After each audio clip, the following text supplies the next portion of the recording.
Тили-тили бом, закрой глаза скорее. Кто-то ходит за окном и стучится в двери.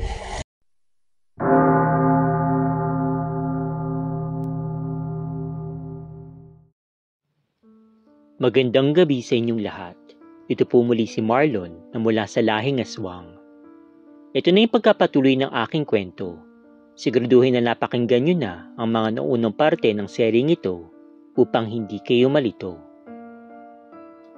Noong nakaraang video, matapos yung matagumpay na ritual ni Tito Santiago para mapagaling si Tangkagwa, nagkaroon ng isang pagdiriwan ng mga aswang sa kuta nila Jeff.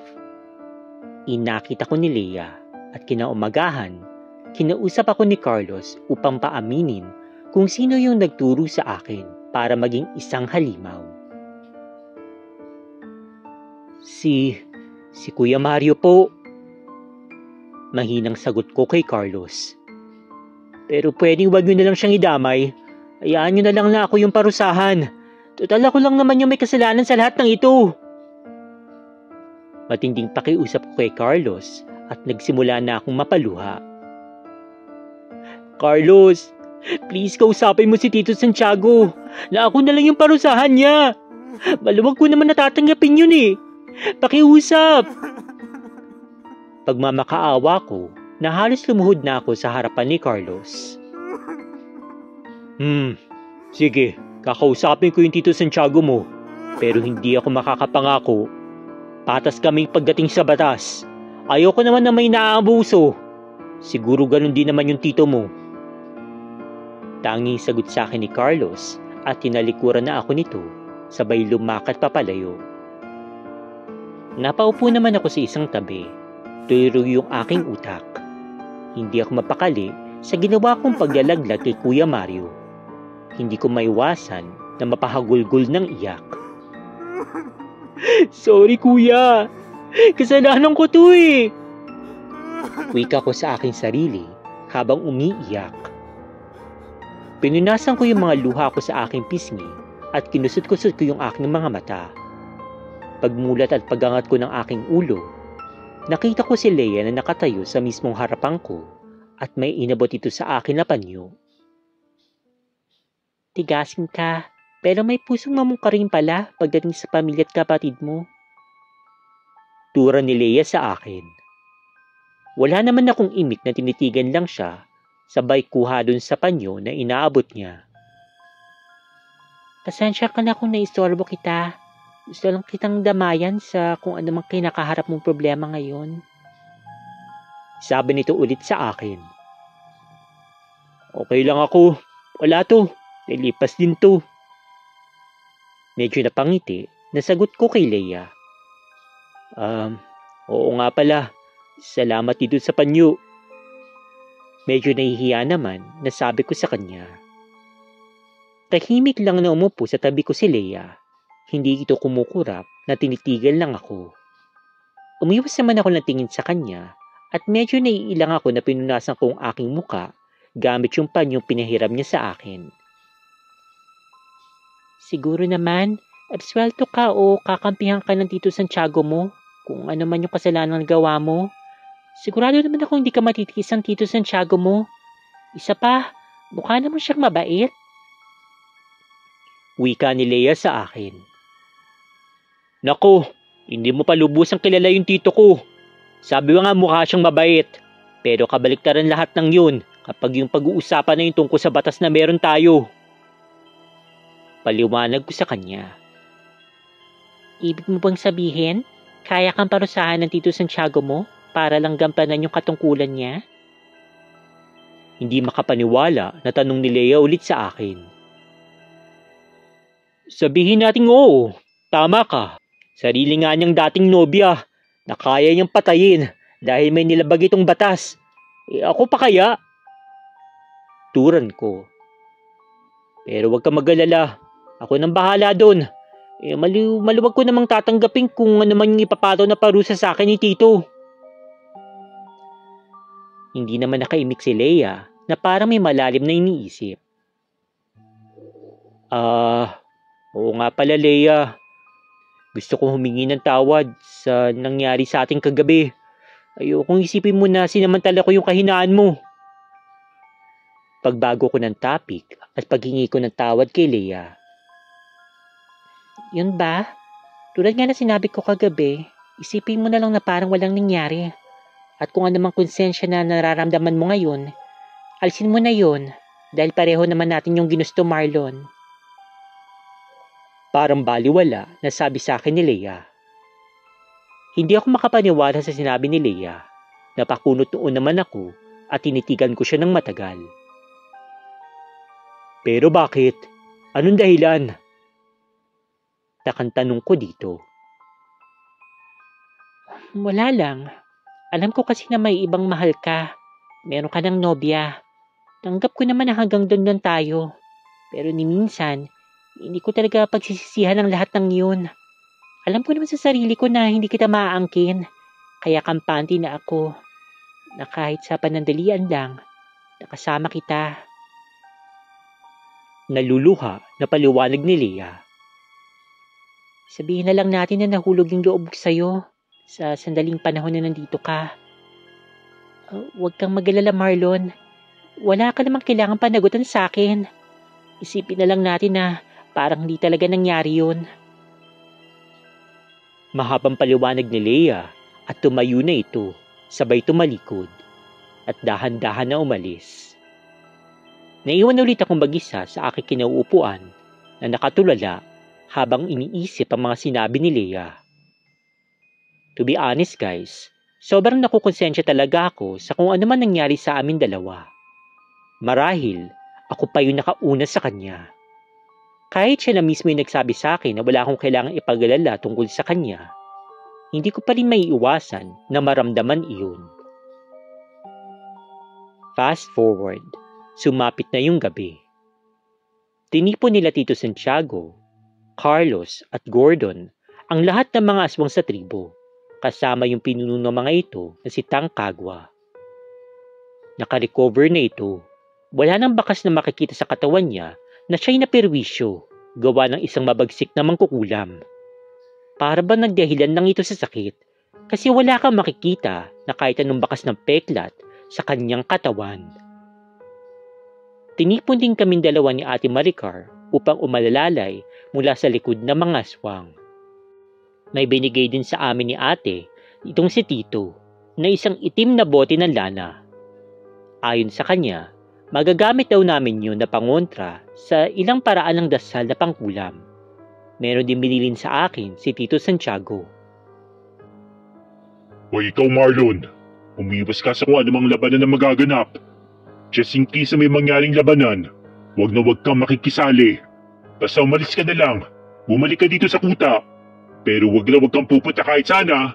Dito ko kami hihintayin hanggang sa makabalik kami. Madiin na utos sa akin ni Tito. Bakit kailangan ko yung gawin, Tito? Ibig bang sabihin hindi niyo ako isasama sa kung anumang labanan ninyo? Nagtatakang tanong ko kay Tito Santiago. Basta! Huwag ka ng maraming pantanong. Tanging sagot sa akin ni Tito. Wala naman akong ibang nagawa kundi tumanguna lamang kay Tito bilang pagsang-ayon. Bago nagsipaghandang umalis yung grupo ni Tito, nakita ko sa malayo na may dinidiscuss si Tito Santiago kila Tang Kagwa, Carlos at Gordon. Mukhang seryosong-seryoso ang pinag-uusapan ng apat. Nakita ko naman saglit na nagnakaw ng tingin sa akin si Carlos mula sa malayo at mukhang nahulaan ko na kung anong pinag-uusapan ng mga ito. Ilang minuto pa, nagsignal na si Tito Santiago sa amin na lalarga na kami. Tumabi naman si Ate Maricar sa akin habang dahan-dahan na naglalakad na kami. Ano bang plano natin, Ate? Tanong ko sa kanya. Ang sabi ni Tito, itatry daw muna niya makipag-usap. Pero kung hindi kakayanin o hindi madadaan sa magandang pakikipag-usap, wala na tayong choice kundi protektahan yung mga nasasakupan. Mahabang paliwanag ni Ate Maricar. Ibig bang sabihin na, Ate, papatayin natin sila? Hindi makapaniwala na tanong ko kay Ate. Siguro ganun na nga yung mangyayari. Pero alam kong hindi naman makakapayag si Tito Santiago niyan. Siguro, gagawa na lang sila ng ibang way para pumayag na makipagkasundo yung mga lahing mangkukulam sa atin. Turan ulit ni ate. Pero, hindi ko kasi gets ate. Bakit sinasama pa ako dito kung binili na naman ako ni Tito Santiago na hindi daw ko sasabak sa pakikipaglaban kung sa punto nga abot tayo doon? Naguguluhan na reklamo ko kay ate. Hindi mo talaga magigets yun. Ang totoo, pilit ka kasi namin pinoprotektahan. Ayaw namin na may mangyari ulit sa'yo. Paliwanag ni Ate Maricar sa akin. Ha? Bakit? Bahina ba yung tingin niyo sa akin, ate? Tiimbagang at naiinis na turang ko kay ate. Hindi, Marlon. Kabaligtaran nga yung nangyari eh. Ayaw namin na mawalan ka ulit ng kontrol sa sarili. Sobrang mapanganib ka once na hindi mo makontrol yung sarili mo. May posibilidad pa na makapatay ka at makakain ka na naman ng tao. Seryoso at paliwanag sa akin ni ate. Doon ako naliwanagan kung bakit tila nakabantay silang lahat sa bawat kilos ko sa pagkakataon na yun. Kaya, mas makakabuti na makinig ka na lang, Marlon. Wag na wag kang gagawa ng mga bagay na padalos-dalos. Lalo na't alam mo na sa bandang huli, hindi mo talaga yung makokontrol. Sambit ulit sa akin ni Ate Maricar. Seryoso ito sa lahat ng mga sinasabit paliwanag niya. Maya-maya, nakarating na kami sa lugar na pakay namin, kung saan dito rin yung unang nakasagapaan namin ang mga lahing mangkukulam. Tahimik naman ang lahat na tila nakikiramdam sa kalmadong kapaligiran. Puro ilay lang ng mga kuliglig at insekto ang narinig sa katahimikan ng gabi. Maya-maya, ang kaninang mapayapa at kalmadong kapaligiran, bigla na rin nagbago na may narinig kami na palusong mula sa hangin. Isang bagay na papunta sa aming direksyon. Naging alerto naman kaming lahat kasabay ng isang mahabang sibat na bumulusok sa ere papunta kay Carlos. Pero bago pa ito tumama sa kanya, mabuti na lang nahawakan na ito ni Tito Santiago mula sa dulo ng sibat. Muntikan na talaga itong tumama sa mukha ni Carlos. Nagkatinginan naman sila Carlos at Tito Santiago nang unti-unting nagsilitawan mula sa kakahuyan ang mga grupo ng tao na may mga dalang sulo at mga kahoy. May apoy na nagsisilbing liwanag mula sa dilim. Nakarinig din kami ng mga bungis-ngis na mga nagigigil na palahaw nila mula sa papasugot na grupo ng mga mangkukulam. Tapusin na natin! Sabay-sabay na sigaw nila. Nagsipagtanguan naman ng tatlo na sila Carlos, Gordon at Tito Santiago. Inutusan ni Tito Santiago si Carlos na tumakbo sa right side niya. Si Gordon naman nasa left side nito. Tahimik lang yung dalawa habang may binibigkas silang dasal. Maya-maya, walang ano-anong naramdaman namin ang malakas na ihip ng hangin na dahilan na pagkawala ng isa-isa ng mga apoy sa sulok at kahoy na dadala ng grupong papasagot. Natigilan naman sila nang tuluyang nawala yung liwanag ng apoy. Nang wala na talagang liwanag sa kapaligiran, bigla na lang natahimik ang lahat. Mga ilang segundo rin yung katahimikan nang biglang binasag ni Tito Santiago ito. Ang pakay namin sa pagpunta rito ay upang makipag-usap na maayos o kaya gumawa ng isang kasunduan para sa kung anumang hidwaan na mabagitan sa dalawang panig. Paliwanag ni Tito. At bakit naman kami makikinig sa isang katulad mo na dayuhan na wala namang ibang alam kung di ang makialam sa awin ng iba? Kung sino ka mang Poncio Pilato, wala akong pakisa walang kwenta mong kadaldalan. Kaya kung ako sa'yo, uwi mo na lang yung mga kutong lupa mong mga alipores. Isama mo na rin yung mga kapwa mong mga alagad ni Satanas. Sagot ng lalaking mangkukulam. Siya yung lalaki na may tattoo ng mata sa kanyang likod at siya rin yung lalaki na nabato ko ng itak nung last na labanan namin. May hawak itong isang klase ng shotgun na may nakasabit pang flashlight sa upper barrel nito. Nakatutok ito ng diretsyo sa mismong mukha ni Tito Santiago. Nalaki naman yung mga mata ko sa aking nakita. Kikilis na sana ako papunta sa tabi ni Tito Santiago nang bigla kong hinatak ni Ate Maricar sa aking braso. Pinigilan niya ako. Pagtingin ko kay Ate Maricar, pinagdilatan niya ako ng mga mata. Hayaan mo lang si Tito. Alam niya yung ginagawa niya. Bulong ni Ate sa aking tenga.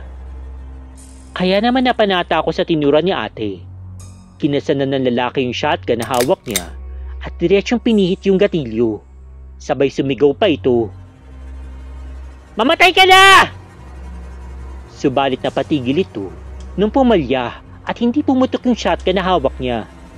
Muli niya itong kinasa at pinihit pero hindi pa rin gumana. Sa pangatlong subok nitong akmang hahasaan pa ulit ang armas, bigla naman nagulat yung lalaki nang makita nitong nasa mismong harapan na nito si Tito Santiago. Mas mabilis pa sa 4:00 na hinawakan ni Tito yung shotgun ng lalaki. Hinatak niya ito, sabay batos sa malayo. Umatras naman yung ilan sa mga miyembro ng mangkukulam na malapit sa kinaroroonan nila Tito Santiago.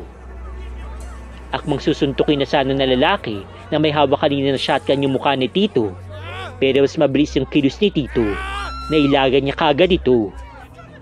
Nagbigay pa ng isa pang pagtangkang suntok ng lalaki sa mukha ni Tito.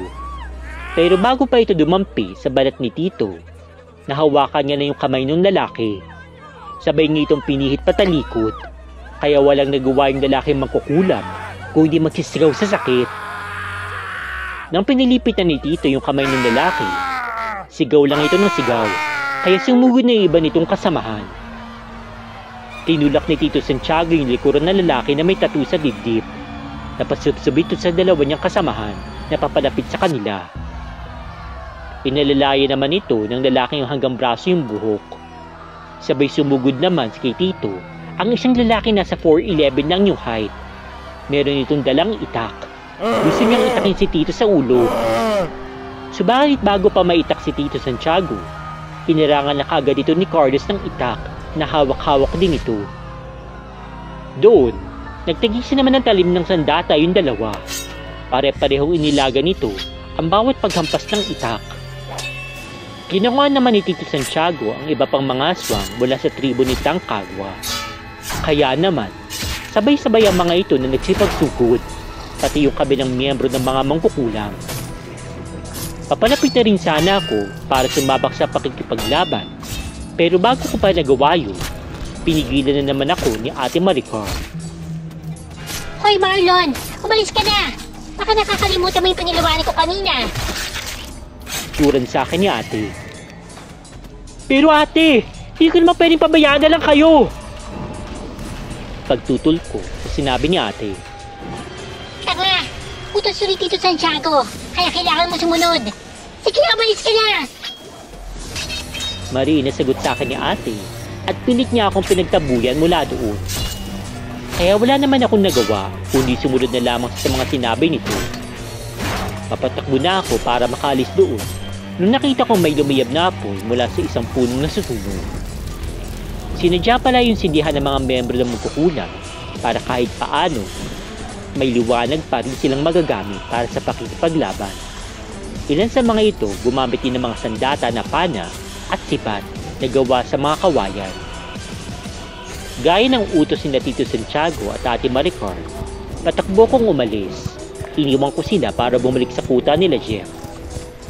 Sa aking pagtakbo, medyo may kalayuan na ako, pero narinig ko pa rin yung mga sigawan at tagisan ng mga itak na mga ito. Ang daya naman! Ginawa pa akong bata! Para naman ako walang silbi nito! Inis at pagmamaktol ko, sabay takbo na ulit.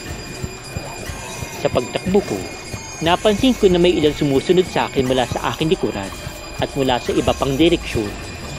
Hindi ko sila nakikita, pero narinig ko yung mga paa nila na sumasabay sa aking pagtakbo. Muli ko munang puputulin yung kwento. Abangan na lang sa susunod na linggo ang karugtong ng madugong labanan ng mga aswang at mangkukulam. Muli, ito si Marlon na mula sa angkan ng mga aswang. Hello Spooky Dolls, good evening. Before anything else, gusto ko sanang batiin lahat ng mga OFW at mga Filipino immigrants, pati na rin po yung mga Pinoy na tulad ko nandito po sa Pilipinas at yung mga taga-ibang dimensyon at taga-ibang mundo na tumatangkilik at sumusuporta po sa Dolls and Spooks. I hope that you're all doing well. Okay, so ito na nga po yung pagkapatuloy po ng kwento ni Marlon at yon, I stand corrected. Mukhang maayos naman po palang kausap itong si Leia. Okay, nung nakaraang video, medyo parang upset ako na, baka mamaya pikutin niya si Marlon. Okay, baka mamaya biglang iyak-iyak siya. Buntis ako, panagutan mo ako, ganyan. Yun naman pala, alam naman niya pala na wala talaga silang future ni Marlon. Alam nito na may iba itong mahal, may iba siyang nobya, ganyan. So, wala naman siyang balak na maghabol. Pero, still, okay, ganito, kung kayo po ay may boyfriend, may girlfriend, ganyan, sana hindi nyo na-entertain. Okay, yung may mga nangaakit sa inyo kasi unang-una, hindi naman siguro kayo tinutukan ng patalim na okay, kailangan mangyari ito, ganyan-ganyan. Okay, so kasi, okay, sabihin natin, itong kaso ni Marlon is medyo nagkakalabuan silang dalawa ni nung girlfriend niya, bigla nakalimutan ko yung pangalan, ni Natalia, okay. Ni Natalia, malay mo magkabalikan nga sila and then bigla na naman itong babae, nalaman ito na meron pa lang nangyari sa kanilang dalawa ni Leia, okay? So, pwedeng magkaroon yun ng issue, diba? Okay, mabuti na tayo umiiwas tayo sa gulo at saka sa problema. Huwag na tayo yung gumawa ng problema na naman na maayos na sana, diba? Tapos biglang ganyan kasi nalaman nun, nag-discover ganyan. So, magkakaroon na naman ng problema naman na panibago. So, ayan. So, yun naman masasabi ko. Pero again, mga matatanda na naman tayo lahat siguro, may nasa tamang pag-iisip na, ikaw pa rin naman yung masusunod, ikaw yung gagawa ng sarili mong tawag nito, kagustuhan o yung sarili mong desisyon, bahala ka. Basta yun lang, syempre pag-isipan mo mabuti lahat ng gagawin bago mo ito i-execute. At saka yan, malalaman natin kung ano bang mangyayari dito kay Marlon. Well, obviously, since nakakapagpadala pa siya ng kwento, mukhang hindi naman siya naparusahan ng sobra-sobra, okay? Na dahil dun nga sa pagpatay niya doon at pagiging halimaw nga niya, pagiging anyong halimaw.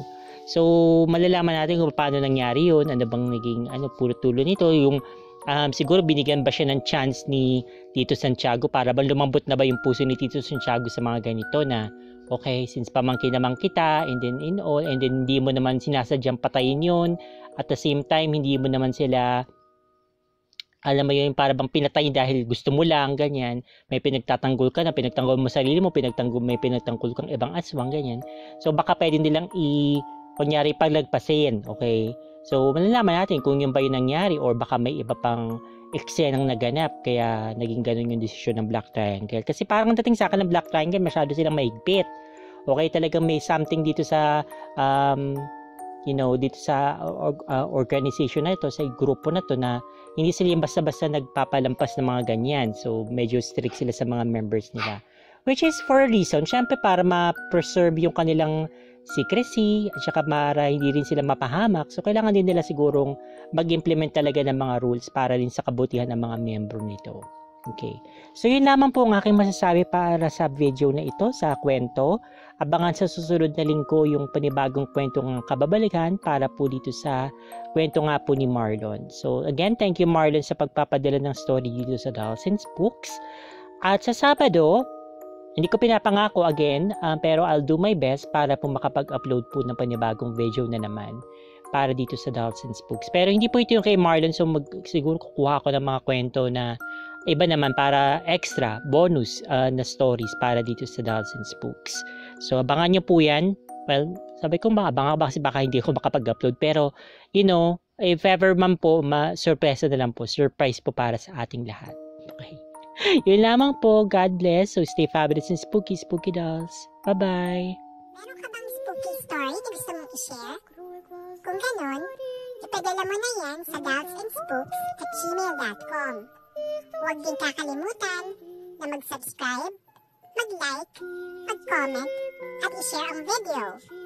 Kung hindi, pupuntahan kita sa bahay mo.